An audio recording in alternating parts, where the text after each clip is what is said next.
My self मोहित में प्रकाश।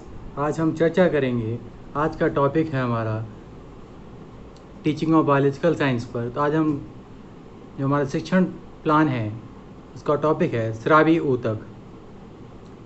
विषय विज्ञान, उपविषय जीव विज्ञान और कक्षा 7 वर्ग अ, कालांश 2, अवधि 35 मिनट। इसके सामान्य उद्देश्य हैं। पहला सामान्य उद्देश्य छात्रों की विचार विमर्श एवं तर्क शक्ति का विकास करना। दूसरा, बालकों में वैज्ञानिक दृष्टिकोण का विकास करना। तीसरा, बालकों को वैज्ञानिक तथ्यों व प्रत्ययों का ज्ञान कराना। अब इसके विशिष्ट उद्देश्य, छात्रों को श्रावी ऊतकों के विषय में ज्ञान प्रदान करना। सहायक सामग्री, सभी प्रकार के ऊतकों के चित्र चार्ट में लाना। दूसरा, मॉडल। तीसरा, चौक, डस्टर, संकेतक, लपेट, श्यामपथ आदि। पूर्व ज्ञान या प्रीवियस नॉलेज, छात्र ऊतकों की संरचना, उनके प्रकार के बारे में कुछ सामान्य जानकारी रखते हैं। हम इसकी शुरुआत करेंगे प्रस्तावना से। प्रस्तावना में हम प्रश्नोत्तर विधि के माध्यम से पूर्व ज्ञान के अनुसार प्रश्न पूछते हैं कि पहला प्रश्न है, विभाजित होने की क्षमता रखने वाले ऊतक कौन से होते हैं? तो विभाजित होने की क्षमता रखने वाले ऊतक विभज्योतकी ऊतक हैं। दूसरा प्रश्न, जिनमें विभाजन की क्षमता नहीं होती वह ऊतक क्या कहलाते हैं? तो वह ऊतक स्थायी ऊतक कहलाते हैं, जो विभाजित नहीं होते हैं। अगला प्रश्न, स्थायी ऊतक कितने प्रकार के होते हैं? स्थायी ऊतक 2 प्रकार के होते हैं। पहला साधारण ऊतक, दूसरा श्रावी ऊतक।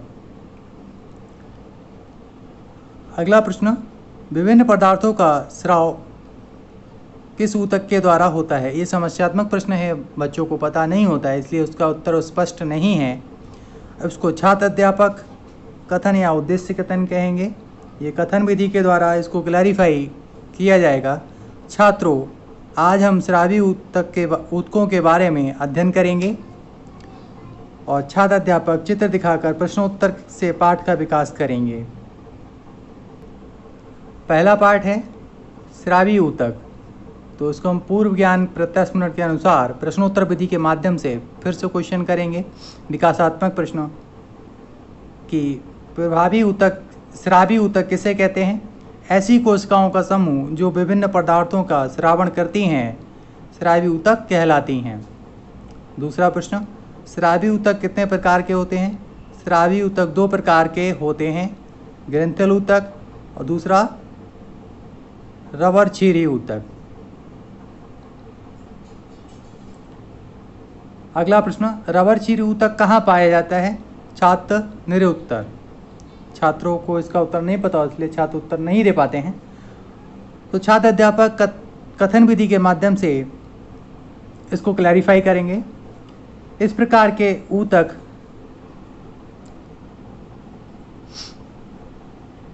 जड़ या तनों के वलकुट प्रदेश में पाए जाते हैं।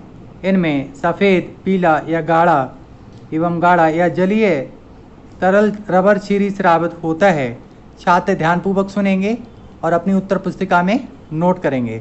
हम इसका मूल्यांकन प्रश्न के माध्यम से करेंगे। पहला तो प्रश्न हमारा, श्रावी ऊतक किसे कहते हैं? तो श्रावी ऊतक, दूसरा शिक्षण बिंदु है हमारा श्रावी ऊतक के भाग।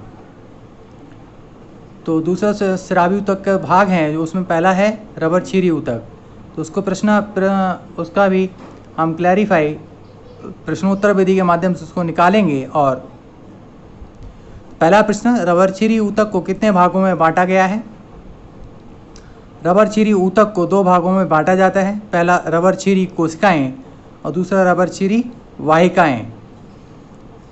अगला प्रश्न, रबर छीरी कोशिकाओं का आकार कैसा होता है? ये लंबी तथा शाखान्वित होती हैं। अगला प्रश्न, इनका निर्माण कितनी कोशिकाओं द्वारा होता है? इनका निर्माण 1 कोशिका के द्वारा होता है। अगला प्रश्न, नालिका सदस्य भाग क्या कहलाता है? तो नालिका सदस्य भाग रबर छिरी वाहिकाएँ कहलाती हैं। अगला प्रश्न, इसकी नालिकाएँ किसका निर्माण करती हैं? तो छात्र, निरुत्तर छात्रों को इसका उत्तर नहीं पता होता है, तो इसको छात्र अध्यापक व्याख्यान विधि के माध्यम से क्लैरिफाई करेंगे। ये शाखान्वित होकर जाल बनाती हैं, जैसे पोस्ट, रबर, पपीता आदि। इन सभी में रबर छिरी ऊतक होते हैं, जिसमें हमको तो इस शिक्षण बिंदु का मूल्यांकन हम प्रश्न के द्वारा करेंगे, जिसमें छात्र ध्यानपूर्वक सुन रहे हैं। इस शिक्षण बिंदु का मूल्यांकन हम प्रश्न द्वारा करेंगे। तो प्रश्न है हमारा पहला प्रश्न, स्थायी ऊतक किसे कहते हैं? और दूसरा, रबर छिरी ऊतक कहाँ पाया जाता है? शिक्षण बिंदु है वो ग्रंथिल ऊतक। ग्रंथिल ऊतक क्या है, इसका भी हम प्रश्नोत्तर विधि के माध्यम से विकास करेंगे। स्रावी ऊतक का दूसरा भाग क्या है? तो स्रावी ऊतक का दूसरा भाग ग्रंथिल ऊतक है। अगला प्रश्न, ग्रंथियों के समूह से क्या बनता है? इनके समूह से ग्रंथिल ऊतक बनता है। ये ग्रंथियां कहाँ पाई जाती हैं?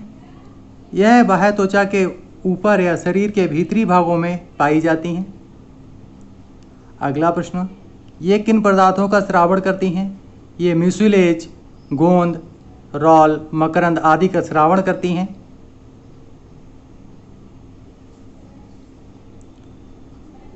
तो अगला प्रश्न,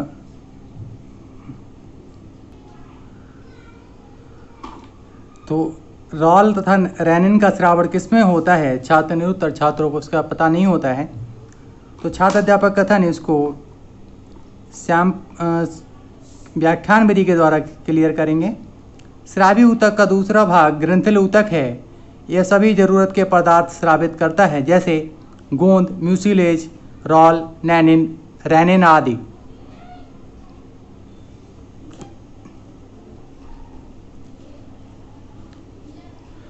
तो छात्र ध्यानपूर्वक सुन रहे हैं। श्यामपट्ट सारांश, स्रावी ऊतक, रबर छिरी ऊतक, रबर छिरी कोशिकाएं, रबर छिरी वाहिकाएं और ग्रंथिल ऊतक।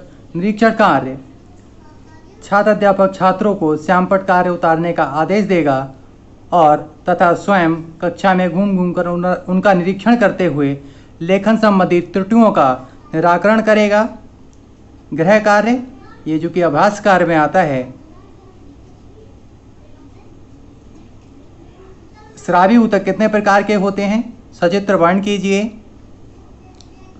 और दूसरा प्रश्न, रबर छिरी कोशिकाओं और वाहिकाओं में तुलना कीजिए। तो आज का ही हमारा टॉपिक यहीं ख़त्म होता है। आशा करते हैं आपको पसंद आया होगा। धन्यवाद।